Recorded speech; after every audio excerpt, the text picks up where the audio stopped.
Hello दोस्तों, आप लोग कैसे हैं बाबू।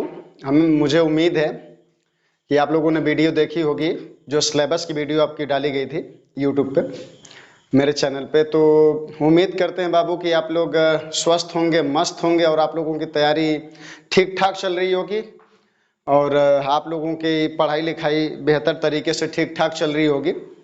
और जो 9th क्लास है उसके लेक्चर नंबर 2 में हम लोग पढ़ेंगे यूनिट नंबर 1, जो चैप्टर नंबर 1 है आपका, the fundamental unit of life. एक चीज और आपको सजेस्ट करते बाबू, चाहे यूपी बोर्ड हो चाहे सीबीएसई बोर्ड हो, इंग्लिश मीडियम के बच्चे हो चाहे यूपी बोर्ड यानी हिंदी मीडियम के बच्चे हो, मीडियम से फर्क नहीं पड़ेगा।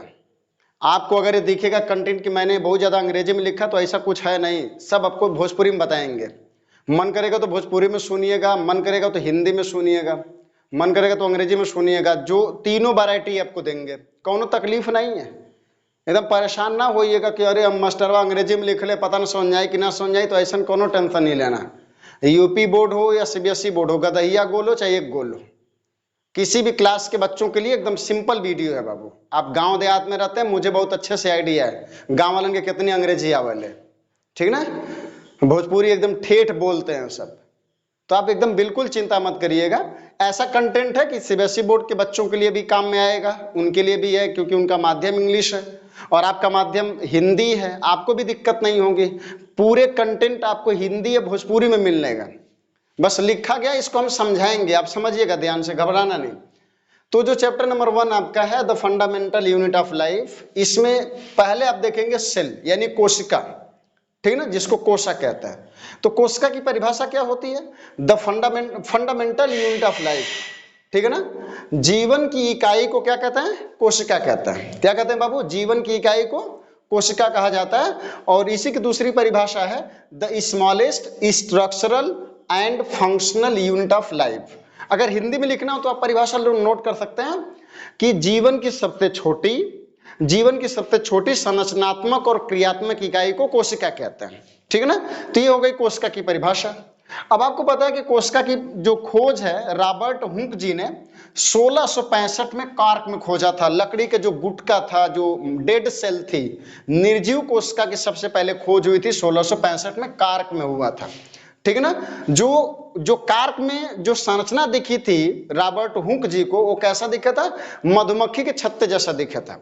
और मधुमक्खी का छत्ता बाबू आप देखे होंगे तो बिल्कुल ऐसा होता है, इस तरह की मधुमक्खी का छत्ता होता है, हेक्सागोनल जिसको कहते हैं, 6 कोण वाला, ठीक ना। हेक्सागोनल होता है जिसमें 6 कोण होते हैं, 1 2 3 4 5 6 कोण होता है, हेक्सागोनल होता है, जिसको बॉक्सेस सेल कहा जाता है। और बॉक्सेस सेल को यानी सेल जो होता है उसको लैटिन भाषा में कहते हैं लिटिल रूम, यानी एक छोटा सा घर होता है, छोटे से घर कहते हैं इसको, छोटा घर कहते हैं लैटिन भाषा में, ठीक है बाबू। तो अब देखना, जिसे कि इस धरती पर जितने भी लिविंग एनिमल्स हैं, ठीक है ना, लिविंग ऑर्गेनिज्म है, जैसे जीवाणु यानी बैक्टीरिया हो गया, प्लांट यानी पादप है, एनिमल्स यानी जंतु है। तो इस धरती पर जितने भी जिंदा जंतु हैं, वायरस को छोड़ करके, ठीक है ना, वायरस को छोड़ दें तो बाकी बैक्टीरिया हो गया, कवक हो गया यानी फंगस हो गया, एल्गी हो गया, ब्रायोफाइटा हो गया, टेरिडोफाइटा हो गया, जिम्नोस्पर्म हो गया, एंजियोस्पर्म हो गया, डाइकाट का पौधा हो गया, मोनोकाट का पौधा हो गया, उसी तरह से प्रोटोजोआ हो गया, पोरीफेरा हो गया, सिलेंट्रेटा हो गया, एस्केलमेंथीज हो गया, प्लेटियलमेंथीज हो गया, एनेलिडा हो गया, आर्थ्रोपोडा हो गया, मोलस्का हो गया, हेमिकार्डेटा हो गया, मोलस्का के बाद इकाइनोडर्मेटा है, हेमिकार्डेटा है और कार्डेटा है। ये सभी जो फाइलम्स हैं, सभी जो जंतु हैं, सभी कोशिका से बने होते हैं। सभी में जीवन की इकाई यानी छोटी सी एक बिल्डिंग ब्लॉक पाई जाती है, जिसको हम सेल कहते हैं, ठीक है ना। और जो सेल्स की स्टडी हम करते हैं, या सेल्स को हमने देखा था, या सेल्स को देखा जाता है कंपाउंड माइक्रोस्कोप में। हालांकि अब तो बहुत हाई मैग्नीफाइंग लेंस टाइप का माइक्रोस्कोप आ गया है, लेकिन ये सूक्ष्मदर्शी हम लोगों का है कंपाउंड माइक्रोस्कोप, जिसको हिंदी में कहते हैं संयुक्त सूक्ष्मदर्शी। जो संयुक्त सूक्ष्मदर्शी होती है, इसमें 3 प्रकार का लेंस होता है। और बाबू ध्यान देना कि अभी झारखंड का जो पीजीटी का पेपर हुआ था, झारखंड के पीजीटी के पेपर में जो ऑनलाइन पेपर हुआ था 20 अगस्त को, 20 अगस्त के पेपर में पीजीटी में पूछा था कि जो कंपाउंड माइक्रोस्कोप होता है उसमें कितने प्रकार के लेंस होते हैं। तो कितने प्रकार के लेंस होते हैं बाबू कंपाउंड माइक्रोस्कोप में? 3 प्रकार का लेंस होता है, ठीक है ना।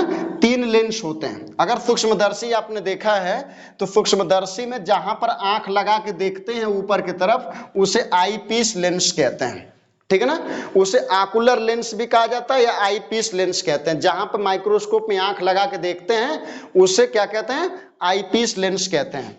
और जहां पे स्लाइड हम लोग रखते हैं, यानी जो भी ऑब्जेक्ट हम रखते हैं देखने के लिए, उसके ऊपर जो माइक्रोस्कोप होता है उसको कहते हैं ऑब्जेक्टिव लेंस, सॉरी उसके ऊपर जो लेंस होता है उसको हम ऑब्जेक्टिव लेंस कहते हैं। तो एक हो गया आईपीस लेंस जहां पे आंख लगा के हम देखते हैं, और दूसरा हो गया जो स्लाइड के ऊपर होता है उसको हम ऑब्जेक्टिव लेंस कहते हैं, और तीसरा हो गया जो स्लाइड होती है उसके नीचे एक लेंस होता है जिसको हम कंडेंसर लेंस कहते हैं, ठीक है ना। कंडेंसर लेंस की विशेषता होती है कि कंडेंसर लेंस के नीचे एक मिरर होता है, यानी एक दर्पण होता है जिस पर प्रकाश पड़ता है, तो प्रकाश पड़ने के बाद उसका रिफ्लेक्शन ऊपर की तरफ जब जाएगा तो जो कंडेंसर लेंस होता है वो प्रकाश की किरण पुंजों को बटोर देता है, इकट्ठा कर देता है, ताकि वो एक जगह एक वस्तु पर पड़ेंगी तो वस्तु चमकेगा और आसानी से वो प्रकाशमय होगा, दिखाई देगा, उसमें से लाइट आएगी। और नीचे से जब वो लाइट पड़ती है तो जो ऑब्जेक्टिव लेंस होता है उसी के बीच में, यानी ये आप कह सकते हैं कि ये ऑब्जेक्टिव लेंस है और कंडेंसर लेंस है और बीच में स्लाइड रखी जाती है, ठीक है ना। तो जब ये नीचे से जो मिरर होता है इस पर से जब प्रकाश पड़ेगा तो पहले कंडेंसर लेंस पे जाएगा, और कंडेंसर लेंस पूरे प्रकाश की किरण पुंजों को इकट्ठा करके देती है ऑब्जेक्ट के ऊपर, यानी स्लाइड के ऊपर देती है। और स्लाइड कहाँ, जहां वस्तु रखी रहती है उसी के ऊपर पड़ता है। तो ये जो वस्तु होती है यानी स्लाइड के ऊपर जो स्पॉट होता है जिसको देखने के लिए हमने स्लाइड लगाई है, वो क्या होता है कि चमकने लगता है। जब चमकने लगता है तो इसके ऊपर जो ऑब्जेक्टिव लेंस होता है वो उसे कैच करता है और ले जा करके आईपीस लेंस को दे देता है जिस आंख से हम लोग देखते हैं, जहां पे देखते हैं। तो इस तरह से आपका ये था सिंपल सा इंट्रोडक्शन सेल्स का। अब इसके बाद आप देखेंगे कि जो सेल्स होती है हम लोगों की, वह सेल कितने प्रकार की होती है, यानी कोशिका कितने प्रकार की होती है, ठीक है ना। तो इसके बारे में आप देखेंगे कि जो सेल होती है वह सेल कितने प्रकार की होती है। सेल की परिभाषा देखी, सेल्स की खोज देखी, और अब देखेंगे सेल्स का टाइप। जो सेल है सेल टाइप में, ठीक है ना, तो जो सेल होता है वो कितने प्रकार का होता है बाबू, 2 प्रकार का होता है, ठीक है ना। सेल्स 2 टाइप्स का होता है। एक होता है प्रोकैरियोटिक, एक होता है प्रोकैरियोटिक सेल, एक होता है प्रोकैरियोटिक सेल, और एक होता है eukaryotic cell. Eukaryotic cell, eukaryotic cell एक हो गया बाबू प्रोकैरियोटिक सेल, और एक होता है यूकैरियोटिक सेल। हिंदी में अगर सुनना है तो ध्यान से सुनिएगा। जो प्रोकैरियोटिक कोशिका होती है उसे कहते हैं पूर्व केंद्रीय कोशिका, जो प्रोकैरियोटिक सेल्स होती है इसे कहते हैं पूर्व केंद्रीय कोशिका, और एक जो होता है यूकैरियोटिक इसे कहते हैं सुकेंद्रीय कोशिका। तो इसे कहते हैं पूर्व केंद्रीय कोशिका, और इसको कहते हैं सुकेंद्रीय कोशिका, ठीक है ना। तो बाबू ये हो गया जो प्रोकैरियोटिक होती है उसे हिंदी में कहते हैं पूर्व केंद्रीय कोशिका, ठीक है ना, और जो यूकैरियोटिक सेल्स होती है उसे सुकेंद्रीय कोशिका कहते हैं, ठीक है ना। यानी ये कह सकते हैं कि जो प्रोकैरियोटिक सेल्स होती है उसमें केंद्रक अनडेवलप्ड होता है, केंद्रक अनुपस्थित होता है, केंद्रक की जगह पे केंद्रिकाभ पाया जाता है जिसे अंग्रेजी में न्यूक्लियोइड कहते हैं, ठीक है बाबू। तो जो प्रोकैरियोटिक सेल्स होती है, जो प्रोकैरियोटिक सेल्स है प्रिमिटिव सेल्स है, जिसका जब निर्माण हुआ कोशिकाओं का तो सबसे पहले प्रोकैरियोटिक सेल्स बनी, और प्रोकैरियोटिक सेल्स में जब डेवलपमेंट हुआ धीरे धीरे उसका डेवलपमेंट होना शुरू हुआ, तो इसी प्रोकैरियोटिक में जब डेवलपमेंट होना शुरू हो गया और कॉम्प्लिकेशन होना शुरू हो गया, कोशिकाएं धीरे धीरे जटिल होने लगी सिंपल से, तो यूकैरियोटिक सेल्स का निर्माण हुआ। तो जो सेल्स होती है वो 2 प्रकार की होती है, एक होता है प्रोकैरियोटिक, एक होता है यूकैरियोटिक। प्रो का मतलब होता है प्रिमिटिव, प्रो का मतलब होता है प्रिमिटिव, और कैरियॉन्स का मतलब होता है न्यूक्लियस, कैरियोटिक का मतलब होता है न्यूक्लियस, ठीक है ना। तो ऐसी कोशिका जिसमें प्रिमिटिव न्यूक्लियस पाया जाता है, यानी न्यूक्लियस विकसित नहीं होता है, प्रिमिटिव टाइप का अनडेवलप्ड न्यूक्लियस होता है, जिसको हम बल्कि कंप्लीट न्यूक्लियस नहीं कहते हैं, क्योंकि उस न्यूक्लियस पे न्यूक्लियर मेम्ब्रेन भी नहीं होती है। क्रोमैटिन जो होता है, जो गुणसूत्र होता है, वो केंद्रक की मेम्ब्रेन से घिरा भी नहीं होता है, उसके अंदर न्यूक्लियोलस भी नहीं होता है, ठीक है ना। और जो क्रोमोसोम होता है यानी गुणसूत्र जो होता है प्रोकैरियोटिक में, उसमें हिस्टोन प्रोटीन भी नहीं होती है। तो ये सभी कमियां होती हैं प्रोकैरियोटिक सेल में। और जो यूकैरियोटिक सेल्स होती है इसमें सभी कोशिका के अंग पाए जाते हैं, जबकि इसमें कोशिका का अंग भी नहीं पाया जाता, जैसे माइटोकॉन्ड्रिया भी नहीं पाया जाता, क्लोरोप्लास्ट भी नहीं पाया जाता। अगर राइबोसोम भी होता है तो 70S टाइप का होता है, 80S राइबोसोम भी नहीं होता है, इंडोप्लाज्मिक रेटिकुलम नहीं होता है, लाइसोसोम नहीं होता है, गोल्गी कॉम्प्लेक्स भी नहीं होता है।